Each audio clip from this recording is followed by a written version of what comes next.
নমস্কার। 7 নিউজ নেটওয়ার্কে আপনাদের সকলকে স্বাগত। আর এই মুহূর্তে আমি চন্দন রয়েছি শ্যামল পালের সাথে।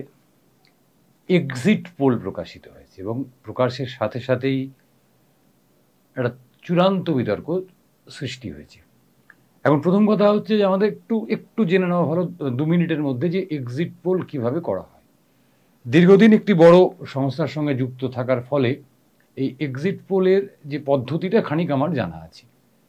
যে 3টে পদ্ধতি সেখানে মেনটেন করা হতো আর কি। একটি তো প্রায় অবলুপ্ত হয়ে গেছে, সেটি হচ্ছে যে ভোট দিয়ে বেরিয়ে আসার পর ভোটারকে একটি স্লিপ দেওয়া হতো। ভোটার সেই স্লিপটি ফিল আপ করে একটা বাক্সের মধ্যে ফেলে দিতেন। পরবর্তীতে সেটি যে যারা এই এক্সিট পোল করছেন তারা তাদের অফিসে গিয়ে এটা গণনা হতো, সেখান থেকে একটা রেজাল্ট বার হয়ে আসতো। এটা এক বিজ্ঞানসম্মত পদ্ধতি, কিন্তু ইদানিংকালে এটা আর করা সম্ভব হয় না, কারণ অনেক রকম চাপ ইত্যাদি।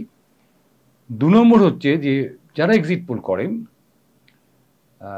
ধরুন ভারতবর্ষে এই মুহূর্তে যে সংখ্যক ভোটার, সেই সংখ্যক ভোটারের যদি 1% মানুষের কাছেও পৌঁছতে হয়, তাহলে একটা বিপুল পরিমাণ সমীক্ষক লাগে।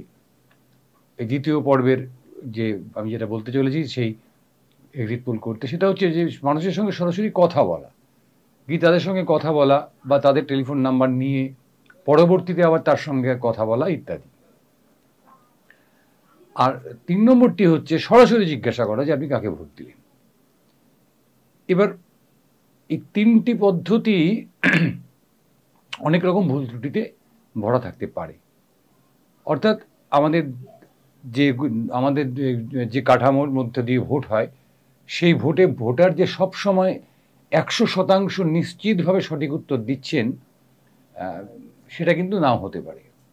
অর্থাৎ আমি এখানে প্রথম একটা শর্ত এসে যাবে, সেটা হচ্ছে যে আমি কোন অঞ্চলটায় এই এক্সিট পোল করার জন্য আমি কোন অঞ্চলটাকে বেছে নিলাম। অর্থাৎ বিভিন্ন অঞ্চলে থাকে এরকম জায়গা থাকে যেখানে একটা দলের সংখ্যাধিক্য বেশি, একটা বুথকে তো বেছে নেওয়া হয়। আবার কোনো কোনো বুথ থাকে সেখানে মোটামুটি সব দলের সমর্থকেরাই বা ভোটাররাই সেখানে ভোট দিতে আসেন। সাধারণভাবে এই দ্বিতীয় যে ধরনের বুথ, অর্থাৎ একটা মিশ্র যেখানে ভোটার, সেই সমস্ত বুথগুলোকেই বেছে নেওয়া উচিত, কিন্তু সবসময় সেটা সম্ভব হয় না। আর 3 নম্বর হচ্ছে যে এই যে এক্সিট পোলের রেজাল্টটা, সেই রেজাল্টটা কিন্তু যারা এক্সিট পোল তৈরি করেন বা ধরুন যে সংবাদপত্রে প্রকাশিত হচ্ছে বা যে সংবাদ মাধ্যমে প্রচারিত হচ্ছে, সেই পত্রিকার সম্পাদক বলুন বা যদি ওটা টিভি চ্যানেল হয়, সেই টিভি চ্যানেলে যিনি প্রধান থাকেন তার হাতে থাকে না, থাকে হচ্ছে সরাসরি মালিকের হাতে। আর পুঁজি নিয়ন্ত্রিত এই গণমাধ্যম ব্যবস্থায় মালিকের ইচ্ছাটাকে সেখানে প্রাধান্য দেওয়া হয়। সেই জায়গায় দাঁড়িয়ে এই এক্সিট পোলের বিরুদ্ধে অনেক রকম মতামত উঠে আসছে বা উঠে এসেছেও। আমাদের মনে রাখতে হবে কিন্তু যে এই যে জনতার রায়কে এক জায়গায় করা, সমীক্ষা করা, সেটা কিন্তু শুরু হয়েছিল আমাদের এই দমদম লোকসভা কেন্দ্রেরই একটি জায়গা থেকে। তার নাম হচ্ছে ISI, প্রশান্ত চন্দ্র মহলানবিশ। তিনি অবশ্যই ভোটের কোনো কাজ করেননি, তিনি এই জনসমীক্ষা শুরু করেছিলেন একটি বিশেষ বিষয় নিয়ে, মানুষের কল্যাণকর ক্ষেত্রে মানুষ কি চাইছে সে বিষয়ে একটি সমীক্ষা করেছিলেন। সেটি যে ভারতবর্ষের প্রথম জনসমীক্ষা। এবং এই জনসমীক্ষার মার্জনা করবেন, প্রাথমিক শর্ত হচ্ছে যে এর রিপোর্ট যখন আমি প্রকাশ করব, তখন আমাকে এর ডিটেলটাও প্রকাশ করতে হবে। অর্থাৎ আমি কতগুলো মানুষের সঙ্গে কথা বলেছি, তাদের জাত, ধর্ম, লিঙ্গ সমস্ত কিছু আমার প্রকাশ করতে হবে, এবং তার সঙ্গে সঙ্গে তার অর্থনৈতিক যে অবস্থা সেটাও আমাকে প্রকাশ করতে হবে। অর্থাৎ আমি অতি দরিদ্র মানুষের মধ্যে এত শতাংশ তাদের সঙ্গে কথা বলেছি, আমি নিম্ন মধ্যবিত্ত মানুষ এত শতাংশের সঙ্গে কথা বলেছি, আমি মধ্যবিত্ত এত শতাংশের সঙ্গে কথা বলেছি, আমি উচ্চবিত্ত এত শতাংশের সঙ্গে কথা বলেছি। এইভাবে যে একটা ব্যাপার থাকে, সেই পুঙ্খানুপুঙ্খ বিবরণটা প্রকাশ করা উচিত। এবং সেটাই করার নিয়ম, কিন্তু সেটা করা হয় না। কিন্তু এবারের যেটা আমরা পেলাম সর্বশেষ, সেটাকে নিয়ে প্রশ্ন তোলার অনেকগুলো জায়গা রয়েছে, এই কারণে যে মোটামুটিভাবে দেখা যাচ্ছে যে পুঁজি নিয়ন্ত্রিত যে মিডিয়াগুলো, তারা যে এক্সিট পোল প্রকাশ করেছেন সেখানে এনডিএ জোটের একাধিপত্য, অর্থাৎ বিজেপির একাধিপত্য সেখানে প্রতিষ্ঠিত হচ্ছে। পাশাপাশি যে ইন্ডিয়া জোট, সেই ইন্ডিয়া জোটকে কার্যত উড়িয়ে দেওয়া হচ্ছে। এই যে একাধিপত্য এবং উড়িয়ে দেওয়া, এই দুটোর মধ্যে যে বিস্তর তফাৎ থেকে যায়, সেখানে কিছু প্রশ্ন উঠে আসছে এবং সেখানে কিছু অদ্ভুত ভুল তথ্য আমরা কিন্তু খুঁজে পেয়েছি। কিরকম খুঁজে পেয়েছি? যেমন একটি জায়গায় নিউজ 24 তারা যে সমীক্ষাটা করেছেন, সেখানে রাজস্থানে এনডিএকে 33টি আসন দেয়া হয়েছে। কিন্তু আমরা সবাই জানি যে রাজস্থানের মোট আসন সংখ্যা লোকসভার হচ্ছে 25টি। তাহলে যেখানে 25টি আসন, সেখানে এনডিএ কি করে 33টি আসন পায়? এটা একটা প্রশ্ন রয়ে গেল আমাদের নিউজ 24-এর কাছে, যারা এই তথ্যটি প্রকাশ করেছেন। কিভাবে প্রকাশ করেছেন সেটা কিন্তু তারা দেননি, যে কারণেই প্রশ্নটা আমাদের কাছে আসলো। আবার অ্যাক্সিস মাই ইন্ডিয়ার সমীক্ষায় আমরা দেখতে পাচ্ছি যে হিমাচল প্রদেশে এনডিএকে 6টির থেকে 8টি আসন দেওয়া হয়েছে। হিমাচল প্রদেশে এনডিএ অর্থাৎ বিজেপি তারা কত আসন পেতে চলেছে? 6 থেকে 8টি। অথচ হিমাচল প্রদেশের মোট লোকসভার আসন সংখ্যা হচ্ছে মাত্র 4টি। এই যে ভুলগুলো, এগুলো মোটেও ছোটভাবে নিলে চলবে না। একটা সমগ্র ভারতবর্ষের এই যে আসন, সেই আসনের মধ্যে এই ধরনের ভুলগুলো ছোট ছোট ভুল নয়। এবং সবচেয়ে বড় কথা যে এই ভুলটা কিন্তু পরবর্তীতে, অর্থাৎ পরশু বা কালকে যদি এই প্রচার হয়েছে, আজকে আমি যতক্ষণ পর্যন্ত রেকর্ডিং করছি, তারা কিন্তু এই ভুলটি সংশোধন করেননি। আবার এই অ্যাক্সিস মাই ইন্ডিয়া সংস্থায় হরিয়ানায় এনডিএকে 16 থেকে 19টি আসন দিয়েছে। হরিয়ানায় এনডিএ পাচ্ছে 16 থেকে 19টি আসন, এটা প্রচারিত হয়েছে। কিন্তু হরিয়ানার মোট লোকসভার আসন কিন্তু হলো গিয়ে মাত্র 10টি। আপনাদের কাছে ব্যাপারটা আমি বুঝিয়ে বলতে পারছি কিনা আমি জানি না। ইন্ডিয়া টুডে চ্যানেলের সমীক্ষায় বলছে ওড়িশায় বিজেপি 18 থেকে 20টি, বিজেডি বিজু জনতা দল 2টি এবং কংগ্রেস 1টি করে আসন পেতে পারে। মানে 18 থেকে 20টি আসন ইন্ডিয়া একাই পেয়ে গেল। এরপরেও বিজেডি 2টি এবং কংগ্রেস 1টি আসন পেতে পারে। মানে 23টি আসনের হিসেব আমরা পেলাম। কিন্তু ওখানে লোকসভার আসনই রয়েছে মাত্র 21টি। আমি 23টি আসনের হিসেব দিলাম, অথচ আসন রয়েছে 21টি। এরপরে যদি আমরা আসি যে আরেকটি সংস্থা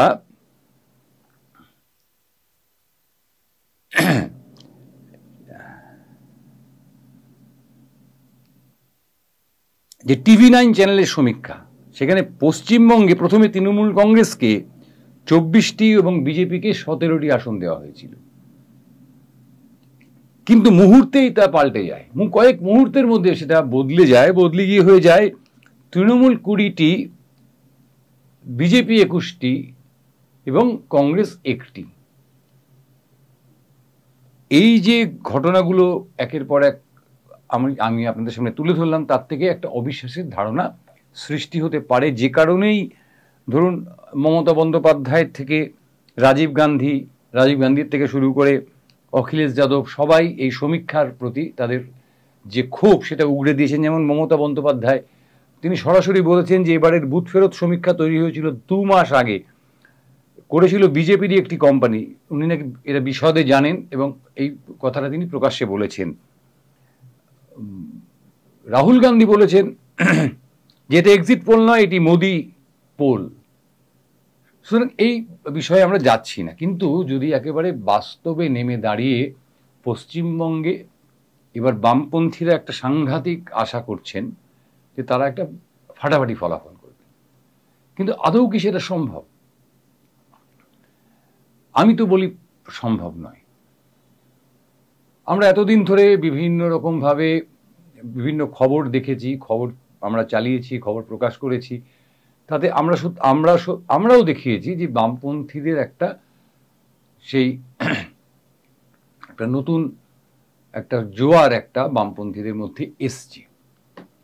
মীনাক্ষী, দীপশিতা, সৃজন, সায়ন, সব্যসাচী, প্রতিকূর, বিভিন্ন নাম আমাদের সামনে উঠে এসছে।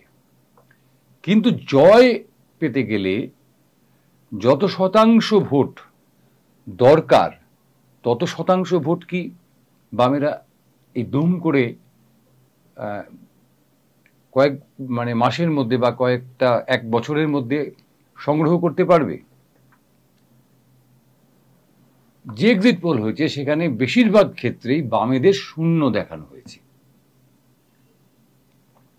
আমরা যদি গত লোকসভার নির্বাচনের নিরিখে হিসেব করি তাহলে দেখতে পাবো যে গত লোকসভা নির্বাচনে পশ্চিমবঙ্গে বামেদের গড় ভোটের হার ছিল মাত্র 6%।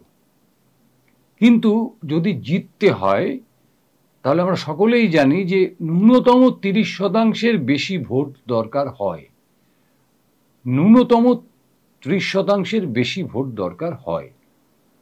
তাহলে 6%-এর থেকে যদি এখানে আমরা কংগ্রেসের ভোটটাও যদি ধরে নিই যে কংগ্রেসেরও আরো 5% মতন ভোট ছিল, তাহলে 6-5 11% হলো। 11% হলেও 11%-এর থেকে 30% পৌঁছানোটা চারটিখানি কথা নয়। এখানে কপিল দেব নেই যে ওই প্রথম বিশ্বকাপে জিম্বাবুয়ে আমাদের সেটা ঝোড়ো ব্যাটিং একাই 175 করে দলকে জিতিয়ে দেবেন। এটা ক্রিকেট খেলা নয়, বা এটা ধরুন ফুটবল খেলাও নয় যে একা মেসি বা মারাদোনা আর্জেন্টিনাকে চ্যাম্পিয়ন করে দেবে। এখানে মানুষ ভোট দেয়।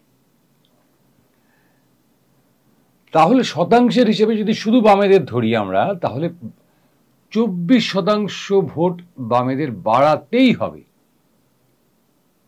এটা কি সম্ভব? বামপন্থীরা কি বলছেন?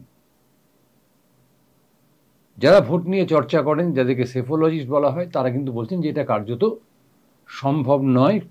টেনে টুনে 20%, 22%, 24% পৌঁছতে পারে 6% ভোটটা বামেদের যে জোয়ার এসছে সেই জোয়ারে। তাহলে কি ঘটতে পারে? দেখুন, কংগ্রেসকে এখানে যোগ করা হচ্ছে, কংগ্রেসের যে ভোটটা যোগ করা হচ্ছে সেটা কিন্তু একটা জায়গায় খুব দু একটি কেন্দ্রেই কংগ্রেস ভোট পেয়েছে। তার জন্য বামেদের থেকে কংগ্রেসের যে ভোটের হার শতাংশের হিসেবে কম হলেও কংগ্রেস কিন্তু 19 সালেও 2টি আসন পেয়েছিল। কিন্তু বামেদের ভোটটা ছড়িয়ে রয়েছে সারা বাংলা জুড়ে, অর্থাৎ প্রত্যেকটি আসনে বামেদের ভোট রয়েছে। সেই সমস্ত ভোট যোগ করে বামেদের এই শতাংশটা হয়েছে। আর কংগ্রেসের যে ভোট সেটা কিন্তু দুটো তিনটি নির্দিষ্ট আসনে তারা এত বেশি ভোট পেয়েছেন, সেই নিরিখে তাদের ভোটের পার্সেন্টেজ এসছে। সেই পার্সেন্টেজ কম হলেও তারা কিন্তু 2টি আসন পেয়েছে। বামেরা বেশি শতাংশ ভোট পেলেও কিন্তু 2019-এ একটিও আসন পাননি। এখানে একটা প্রশ্ন চলে আসছে যে 2011, অনেকেই প্রশ্ন তুলছেন যে 2011-তে তাহলে কি করে হলো? 2011-র আগে 2006-এর বিধানসভা নির্বাচন ছিল। এখানে আবার বিধানসভার হিসেবটা দিতে হয় আমাদেরকে। 2006-এর বিধানসভা নির্বাচনে বামেরা 50-এরও বেশি শতাংশ ভোট পেয়েছিলেন, কিন্তু 2011-তে গিয়ে সেটি কার্যত উবে যায় এবং তৃণমূল কংগ্রেস ক্ষমতা দখল করে। পরিস্থিতি সিঙ্গুর, নন্দীগ্রাম সহ একাধিক ইস্যুতে বামেদের বিরুদ্ধে তৃণমূল সহ একটা মহাজোট, সেখানে কংগ্রেস ছিল, সেখানে এসইউসিআই ছিল, সেখানে নকশালপন্থী বিভিন্ন সংগঠনগুলো ছিল, অন্যান্য সবাই মিলে মহাজোট গড়ে বামেদের বিরুদ্ধে লড়াই করেছিল। সুতরাং এই সিঙ্গুর নন্দীগ্রামের যে ফায়দাটা সেটা কিন্তু একা তৃণমূল কংগ্রেসের পকেটেই গেছিল বা সেই মহাজোটের পকেটেই গেছিল, সেটা কিন্তু ভাগ হয়নি। আজকে যে বিভিন্ন রকম দুর্নীতির প্রশ্ন উঠে আসছে আমাদের এই রাজ্যে, প্রমাণিত এখনো নয়, কিন্তু আমাদের চোখের সামনে যে আমরা যে ঘটনাগুলো দেখতে পাচ্ছি, যে মন্ত্রীর বান্ধবীর ঘরের থেকে টাকা উদ্ধার হচ্ছে, মন্ত্রীরা সব জেলে রয়েছেন। সন্দেশখালীর ঘটনা, অতি সাম্প্রতিক সন্দেশখালীর ঘটনা। কিন্তু মনে রাখতে হবে, যদি এর বিরুদ্ধে কোনো ভোট হয় তাহলে সেই ভোটটি কিন্তু দুটি ভাগে ভাগ হবে। এক বিজেপি, দুই বামেরা। কিন্তু 11 সালে ভোটটি কিন্তু ভাগ হয়নি। সিপিএম বিরোধী যে ভোটটা তৈরি হয়েছিল, সিপিএম বিরোধী যে হাওয়াটা উঠেছিল, সেই হাওয়াটা কিন্তু তৃণমূলের যে মহাজোট, সেই মহাজোটের পক্ষেই গেছিল। এবারে কিন্তু যদি হাওয়া ওঠে, যদি ধরুন বামেদের একটা হাওয়া ওঠে বা আপনার তৃণমূল বিরোধী একটা হাওয়া ওঠে, অথবা বিজেপি বিরোধী একটা হাওয়া ওঠে, ধরে নিন নরেন্দ্র মোদী বিরোধী একটা হাওয়া উঠল, তাহলে যে ভোটটা বিজেপির থেকে কেটে আসবে সেই ভোটটা কিন্তু দুভাগে ভাগ হবে। খানিক তৃণমূল পাবে, খানিক বামেরা পাবে। আবার যদি ধরুন রাজ্যের ক্ষেত্রে এরকম হয় যে রাজ্য সরকারের এই যে দুর্নীতি ইত্যাদি সমস্ত অভিযোগগুলো রয়েছে, তার বিরুদ্ধে একটা হাওয়া উঠলো বা উঠেছে, ভোট তৃণমূলের থেকে ভাগ হয়ে আসবে, তৃণমূলেরকে অনেকে ভোট দেবেন না, তাহলে আমরা দেখব যে সেখানেও কিন্তু দুটো ভাগে ভাগ হবে, বামেরা খানিক পাবে, বিজেপি খানিক পাবে। সুতরাং এই যে আমরা আশা করছি যে অনেকগুলো আসন পেয়ে যাবে বামফ্রন্ট, আমরা বলতে বামেরা আশা করছেন, এটা কিন্তু ভুল। এটা কিন্তু হওয়া সম্ভব নয়, অন্ততপক্ষে অঙ্কের বিচারে। কিছু কিছু জায়গা বলা হচ্ছে যে বামেরা 2% মানে 2 অঙ্কের বেশি ভোট পেয়েছিল। যেমন ধরুন দমদমে খুব খারাপ রেজাল্ট হয়েছিল, তা সত্ত্বেও নেপালদেব ভট্টাচার্য কিন্তু 13.91% ভোট পেয়েছিলেন। এই 13.91% ভোট মানে প্রায় 14% ভোট, কিন্তু সেখানে তিনি হারিয়েছিলেন হচ্ছে 15.8% ভোট, মানে প্রায় 16% ভোট। এইখানে কিন্তু একটা সম্ভাবনা তৈরি হতে পারে দমদমে। কারণ যদি আমরা যেটা সেফোলজিস্টরা বলছেন যে খুব বেশি হলে ভোটটা বাড়তে পারে, কত শতাংশে যেতে পারে, 6 থেকে 22 যেতে পারে। যদি তাই হয় তাহলে দমদমে কিন্তু একটা সম্ভাবনা তৈরি হতে পারে। কিন্তু আবার যদি আপনারা যদি একটু অন্য একটি আসন, স্যাম্পেল আসন হিসেবে আমি আলোচনা করি, যে ধরুন হাওড়া সব্যসাচী চ্যাটার্জি লড়ছেন। আমি যদি হাওড়ার একটা হিসেব আপনাদের দিই তাহলেই বুঝতে পারবেন গন্ডগোলটা কোথায় হয়ে গেছে। সেখানে 19 সালে সৌমিত্র অধিকারী সিপিআইএম এর হয়ে লড়াই করেছিলেন। তিনি পেয়েছিলেন মাত্র 8.64% ভোট। এই 8.64% ভোটকে 30% প্লাস করা কার্যত অন্ততপক্ষে সেফোলজির ক্ষেত্রে অসম্ভব বলেই মনে করা হয়। যেমন যাদবপুর নিয়ে সিপিএম খুব আশাবাদী। যাদবপুরে কি হয়েছিল 19 সালে একটু আমরা যদি দেখি, যাদবপুরে কিন্তু বিকাশ রঞ্জন ভট্টাচার্য উল্লেখযোগ্যভাবে 21.4% ভোট পেয়েছিলেন, যদিও সেখানে তার ভোট কমেছিল 15.05%। এই যাদবপুর কিন্তু দেখুন 21% রয়েছে, সেখান থেকে কিন্তু 30% পৌঁছে যাওয়াটা খুব কঠিন কাজ নয়। অর্থাৎ এইভাবে আমাদের অঙ্ক করে করে করে করে এগিয়ে আসতে হবে। আবার আরেকটি আসন নিয়ে বামেরা খুব আশাবাদী, সেই আসনটি হচ্ছে মুর্শিদাবাদ, যেখানে লড়াই করছেন দলের রাজ্য সম্পাদক মোহাম্মদ সেলিম। সেখানে কি অবস্থা ছিল, আমি কিন্তু এখানে কংগ্রেসের ভোটটাকে বাদ দিয়ে হিসেবটা বলছি। কিন্তু এবার যে অবস্থা তৈরি হয়েছে অন্ততপক্ষে মুর্শিদাবাদে, তাতে কংগ্রেসের পার্সেন্টেজটা আমাকে এখানে যোগ করতে হবে। এখানে সিপিআইএম প্রার্থী পেয়েছিলেন 12.44% ভোট, হারিয়েছিলেন 21.33% ভোট, এবং কংগ্রেস পেয়েছিল, এখানে যদিও আসনটি পেয়েছিল তৃণমূল কংগ্রেস, কিন্তু জাতীয় কংগ্রেস এখানে পেয়েছিল 26% ভোট। অর্থাৎ 26-এর সঙ্গে 12 যোগ করলে অঙ্কটা কিন্তু অনেকটা এগিয়ে গেল। এই আসনগুলো বামেরা আশা করতেই পারেন। কিন্তু একেবারে মিরাকেল একটা রেজাল্ট হবে, 8টি 10টি আসন পেয়ে যাবে বামেরা, এটা ভাবার কোনো কারণ নেই। বরং শূন্য যেটা বলা হচ্ছে সেটাকে মাথায় রেখেই বামেদের এগোনো উচিত। বামেদের যে মানসিক স্থিতি সেটাকে স্থির করা উচিত, কারণ আগামীকাল রেজাল্ট যখন বেরোবে, এই যে একটা তুমুল উত্তেজনায় প্রায় 2.5-3 মাস কেটেছে, তার ফলাফল যখন শূন্য হবে তখন অবশ্যই ভেঙে পড়ার একটা প্রশ্ন উঠতে পারে। কিন্তু সেখানেও সেফোলজিস্টরা বলছেন, যারা ভোট বিশেষজ্ঞ তারা বলছেন যে কর্মীদের বোঝা উচিত, বাম কর্মীদের বোঝা উচিত যে 6% থেকে বাম কংগ্রেসের ভোট যদি 20% থেকে 22% পৌঁছে যায়, বা কোথাও কোথাও 25%ও পৌঁছে যায়, সেটা কিন্তু একটা আগাম ঝড়ের ইঙ্গিত দিয়ে যাচ্ছে 2026-এর জন্য।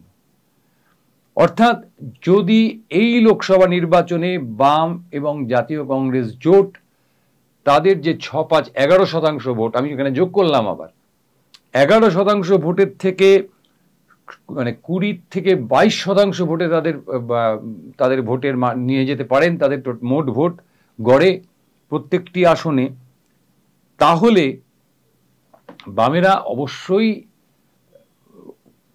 বেশ কয়েকটি আসন যেমন পাবেন বাম কংগ্রেস জোট, পাশাপাশি 2026-এর লোকসভা নির্বাচনে তারা কিন্তু নির্ণায়ক ভূমিকায়, অর্থাৎ তাদেরকে এড়িয়ে, অর্থাৎ বাম কংগ্রেস জোটকে এড়িয়ে এই রাজ্যে সরকার গঠন সম্ভব হবে না। এক্ষেত্রে মীনাক্ষী মুখার্জির একটা কথা বলি, শেষ করি। মীনাক্ষী মুখার্জি কিন্তু বারবার একটি কথাই বলেছেন যে এই লোকসভা নির্বাচনের লড়াইটা মোটেও T20 বা একদিনের ক্রিকেট ম্যাচের মতন নয়। আমরা লড়ছি, মানে ওনারা লড়ছেন টেস্ট ম্যাচের গতিতে। অর্থাৎ টেস্ট ম্যাচ 5 দিন ধরে হয়, ধীরে ধীরে ধীরে ধীরে খেলার রং বদলায়, ঢং বদলায় এবং জয় পরাজয়ের নিষ্পত্তি হয়। সত্যি সত্যি মীনাক্ষী মুখার্জি, যাকে ক্যাপ্টেন বলা হচ্ছে, তিনি ধরতে পেরেছেন মানুষের পালসটা। যদি এই নির্বাচনে বামেরা তাদের ভোট 6 থেকে 22% নিয়ে যেতে পারেন, অবশ্যই তারা 1-2টি আসন পেতে পারেন, তার বেশি আশা করবেন না। কিন্তু 2026 আপনাদের কাছে অনেক একটা সুন্দর রেজাল্ট আপনাদের হতে পারে, যেখানে আপনারা এখনো পর্যন্ত শূন্য। অর্থাৎ বামপন্থীদের জন্য এই নির্বাচনের ফলাফল বেরোবার পরেই একেবারে লাল আবির নিয়ে মাঠে নেমে পড়তে পারবেন এমন কোনো মানে সুখবর আমরা অন্ততপক্ষে 7 অ্যাওয়েক নিউজ নেটওয়ার্ক দিতে পারছে না। যারা দিচ্ছেন জানি না তারা কিভাবে দিচ্ছেন। এ নির্বাচনে সবুজ এবং গেরুয়া আবিরই উড়বে। তবে যদি বামেরা, বারবার করে বলছি, তাদের ভোট 6 থেকে 20 থেকে 22 নিয়ে যেতে পারেন, তাহলে 2-1টি কেন্দ্রে তারা লাল আবির খেলতেই পারেন। কিন্তু 2026-এর বিধানসভা নির্বাচন হয়তো লাল আবির উড়লেও উড়তে পারে।